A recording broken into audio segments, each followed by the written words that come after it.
दिव्यांग national champion बेच रहा आइसक्रीम। रीवा में दिव्यांग नेशनल चैंपियन आइसक्रीम बेचने को मजबूर है। 4 साल की कठिन मेहनत के बाद उसने ओडिशा के भुवनेश्वर में कलिंगा स्टेडियम में एथलेटिक्स की 20वीं नेशनल चैंपियनशिप में ब्रॉन्ज मेडल जीता है। दिव्यांग खिलाड़ी सचिन साहू का बायां पैर छोटा है।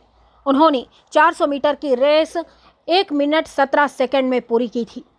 प्रतियोगिता 28 मार्च से 31 मार्च के बीच आयोजित की गई थी। उसकी सफलता की राह आसान नहीं थी।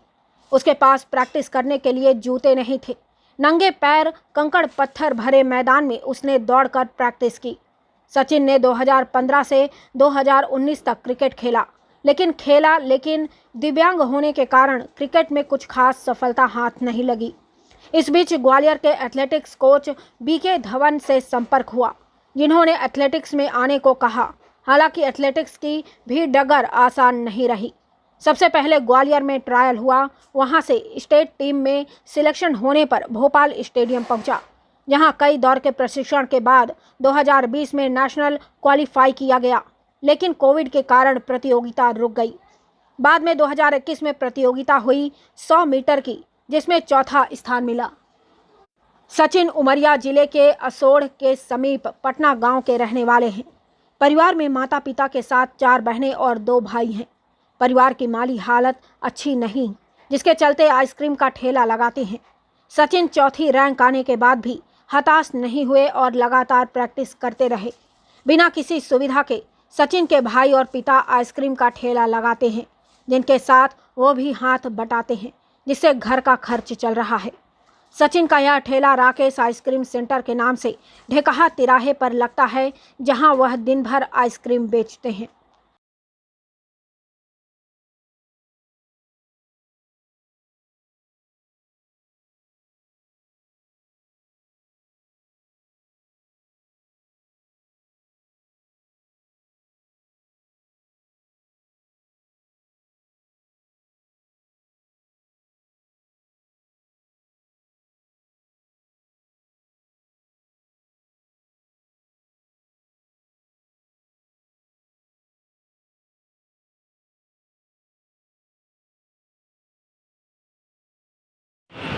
क्या नाम है भैया, कैसे कहानी आपकी चल रही? मेरा नाम सचिन साहू है। मैं गांव से, छोटे गांव से बिलोंग करता हूं, पटना से।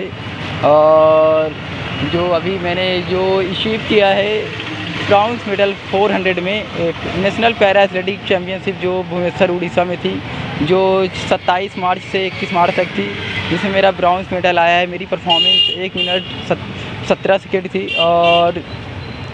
और ये कि अब प्रॉब्लम यहाँ आ रही कि ना ही मेरे पास ग्राउंड है, और ना ही मेरे पास कोचेस है, और ना ही मेरे पास डाइट के लिए कुछ है, और ना ही मेरे पास स्पाइक शूज़ है। और दिक्कत ये भी है कि यहाँ पास गवर्नमेंट, जैसे मेरा ब्रॉन्ज मेडल आया है, गवर्नमेंट को सपोर्ट करना चाहिए।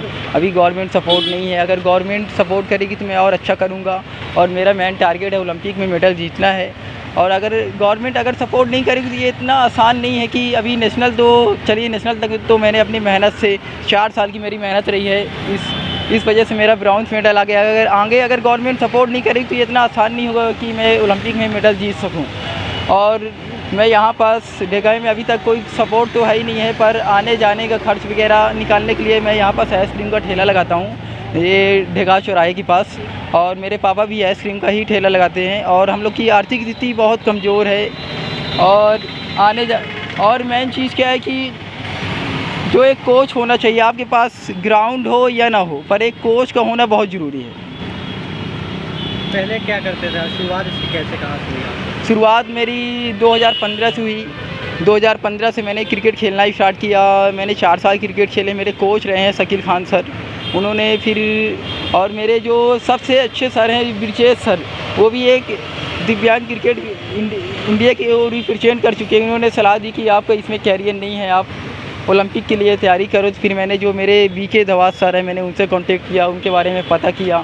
फिर मैंने 2019 से जब मेरे को पता चला कि ओलंपिक, पैरा ओलंपिक के बारे में, तो मैंने वहीं से अपनी तैयारी स्टार्ट कर दी। और फिर मैंने 2020 में जो मेरा स्टेट गेम था, मैंने स्टेट टीम के लिए सिलेक्ट हुआ। और सेलेक्ट होने के बाद मैंने नेशनल के लिए भी क्वालिफाई किया 2020 में, और मेरा फर्स्ट नेशनल इवेंट था बेंगलोर में था, जो 2020 में होने वाला था, कोविड की वजह से कैंसिल हो गया। वही इवेंट फिर 2021 में हुआ, जिसमें मेरा उस समय तो मेरे पास अब भी सुविधाएँ नहीं हैं, पहले भी नहीं थी, और जब मेरे पास पहले भी नहीं थी तो मेरी परफॉर्मेंस भी अच्छी नहीं थी। और 2021 में जो मेरा फर्स्ट नेशनल चैम्पियनशिप था, जिसमें मेरा मेडल तो नहीं लगा था, और 100 मीटर में मेरा 4th रैंक आई थी फाइनल में।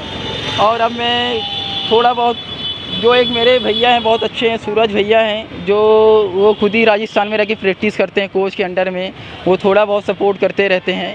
और बाकी तो जिस दिन मेरा कंपटीशन था, भुवनेश्वर में कंपटीशन था, तो मेरे पास तो जो स्पाइक शूज़ बहुत महंगे आते हैं, वो चीज़ स्पाइक शूज़ भी मेरे पास नहीं था कि मैं अपना इवेंट खेल सकूं। तो मैंने 100 मीटर तो मैंने अपने जो फटे शूज़ हैं मैंने उससे किया, तो मेरी इसमें फ़ाइनल में मेडल नहीं आया 100 मीटर में, इसमें मेरी 6 रैंक लगी। और फिर उन्होंने अपना जो शूज़ था, स्पाइक शूज़ उन्होंने दिया 400 करने के लिए, मैंने 400 फाइनल किया और मेरा ब्रॉन्ज़ मेडल आया। तो मैं यही चाहूँगा कि मेरी आवाज़ गवर्नमेंट तक पहुँचे, गवर्नमेंट सपोर्ट करेगी तो आगे मैं और अच्छा कर सकूँगा, देश के लिए मेडल ला सकूँगा। अभी मेरे एशियन गेम्स का टारगेट है।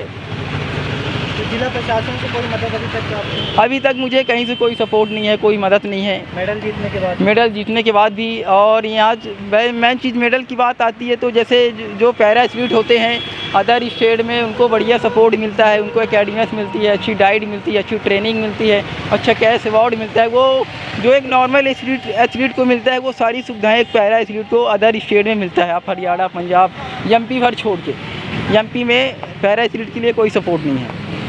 परिवार में कौन कौन है? परिवार में 4 सिस्टर हैं, 2 भाई हैं और मम्मी पापा हैं। और हम लोग गांव से ये, और यहाँ जो रहते हैं तो ये जो मेरे फूफा जी बहुत सपोर्ट करते हैं, राजू साहू, यहाँ फल का ठेला लगाते हैं, और हम लोग को उन्हीं कहाँ रहते हैं किराए के मकान से, तो वो तो किराया भी नहीं लेते हैं, इतनी हेल्प करते हैं, सपोर्ट वही करते हैं।